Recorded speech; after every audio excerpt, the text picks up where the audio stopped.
Villager news.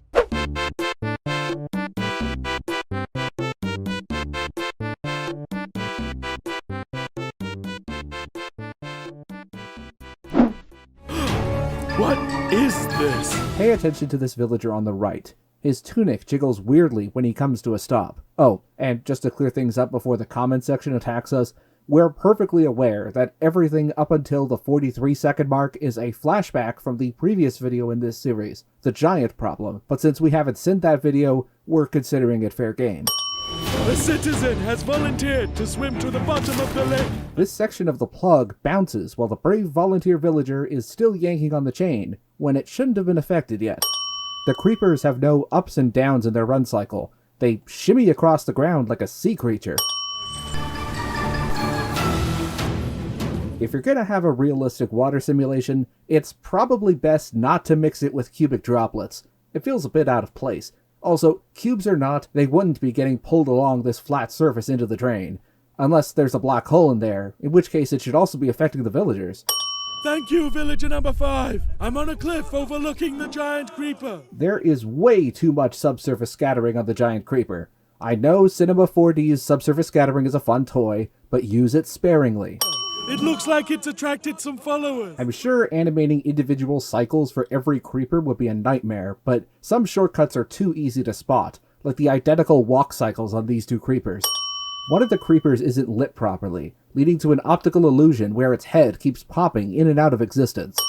That's right! If that creeper explodes, it will be the end of the world! The lighting makes it appear as though the giant creeper's back leg is floating. Also, it's heading for the village. These running villagers have no shadows whatsoever, and neither does this father and his son. Run away, son! There's no way this kid would be able to hear his dad when they're that far apart and all the other villagers are screaming in terror. Run away, son! We're prepping the military. Hey, it's my old friend, overlapping color grading. How I've missed you. This happens a couple more times in the video, so let's make it 5 sins for that, shall we? Speak, but with no antidote for the potion. It may be a waste of time. Cut! Giant creeper, you missed your cue. Why are you just standing there? But there is an antidote!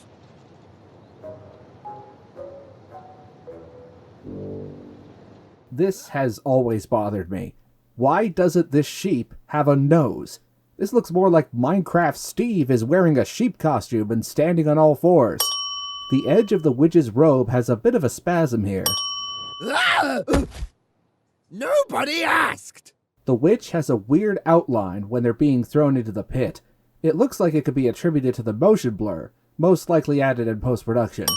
Also, this sign should not have subsurface scattering. What did I say about not overusing it? Subsurface scattering is used to make an object look like it has a waxy or skin-like texture, so unless that sign is a wax sculpture, it shouldn't have any on it. Ladies, listen up! This is the antidote! I need one of you to take this! The brim of the villager general's hat is completely flat, so whenever he turns to the side, his hat vanishes. I need one of you to take this! Climb the giant creeper! Hey, don't stare at the camera. That's Deadpool's thing. Put this in its mouth and save the world! And the giant creeper is still not moving. You know, for such a huge threat, it's sure taking its time. Who's it gonna be? Step forward! That one villager in the front picking a fence post as his weapon of choice to attack the creeper was genuinely funny, but another 3 of them armed with fence posts is overkill. It doesn't make me laugh as much as it makes me think the animator started copy-pasting models for a crowd shot. Most of the villagers in this shot are still frozen, looking back and forth, or just staring off into the distance. Someone seems to have confused idle animation with standing idly by in an extremely awkward manner. What? No! There's plenty of motion blur when the villager's sword gets knocked out of his hand, but none when he's talking to the general. Weird. The fate of the world depends on you! The inside of the villager general's mouth has no shadows. Now go! Go, go, go!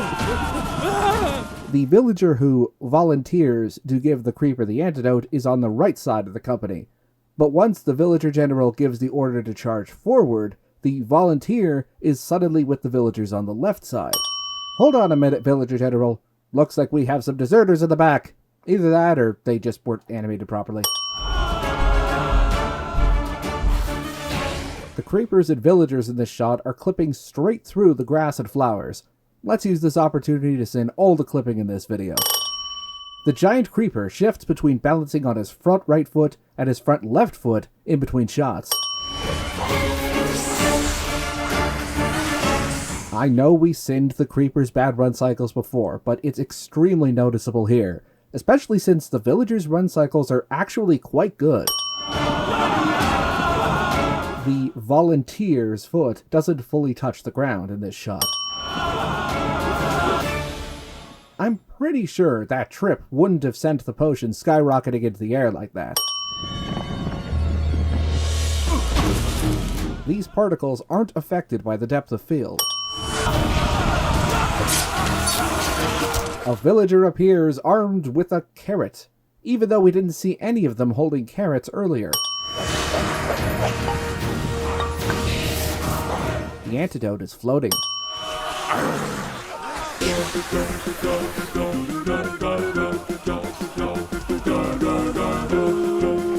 I'm removing a sin for this joke. It's probably the best part of the video.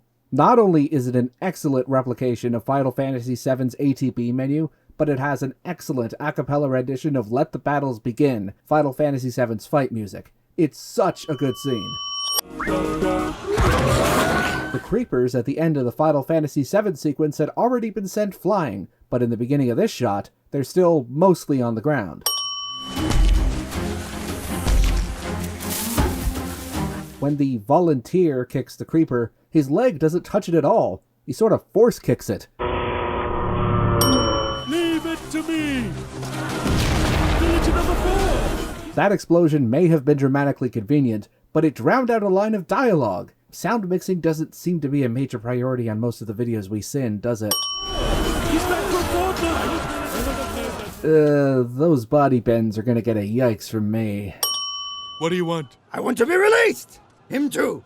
Hello, I've been here since 2013. Ah, so I see you're keeping this consistent with your older videos. Well, if you're going that route, then where's fake Santa? And real Santa? Wait, is that guy littering? Nobody's stopping me now! 3 sins for all the jittering and clipping in this shot. A mushroom soup spawned beside the trash bin when it was kicked over, and another 2 spawned underneath. Villager number 9 here, reporting from the battlefield. I have been chosen to protect the realm. This creeper and villager in the top right are floating at sky level with the helicopter.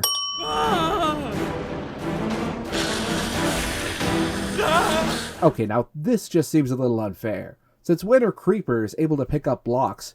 Or anything at all, really. Send in the Daladars. This radio magically appears in the villager's hands.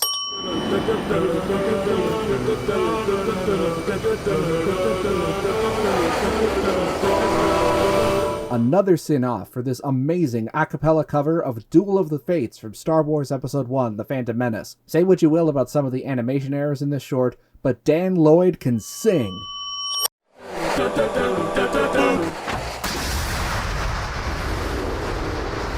We only saw 3 Daladas, but there's 4 missiles.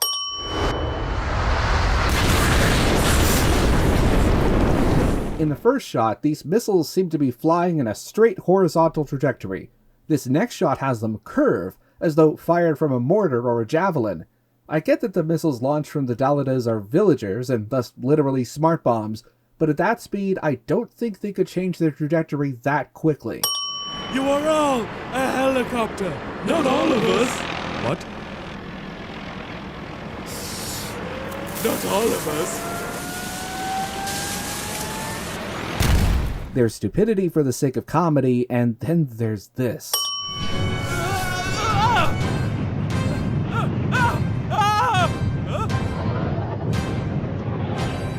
The villager almost falls off the giant creeper's head, yet the antidote apparently has just enough friction to slide gently to safety. A creeper gets stabbed by a villager, and not only doesn't explode, but doesn't even die. Commander, why would you do that? As funny as this joke is, the villager general's clothing crumples a bit awkwardly to the ground. Everyone, there's been an update! We got new clothes, and there's bees, and I'll come back later. Another great joke, but you're missing your ambient occlusion. I will not stand for this.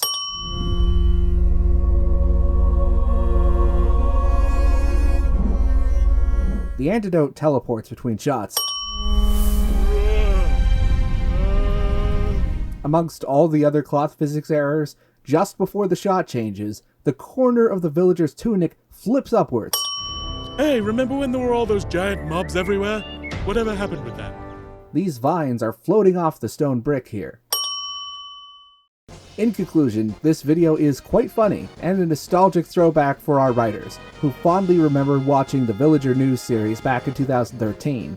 This episode is inventive, zany in a good way, makes good use of its two voice actors, and manages to be occasionally dramatic without losing its charm.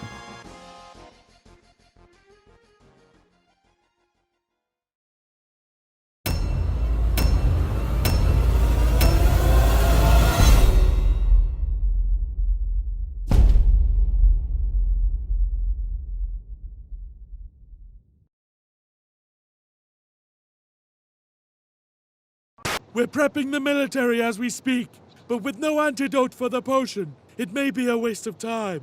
But there is an antidote.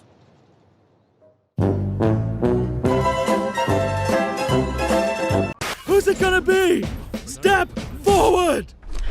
I volunteer as tribute.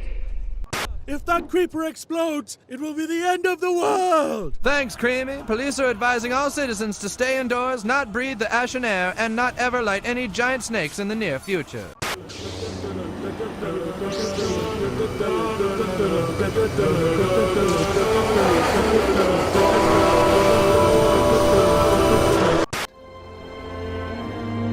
Hard to believe he's dead. Were it so easy.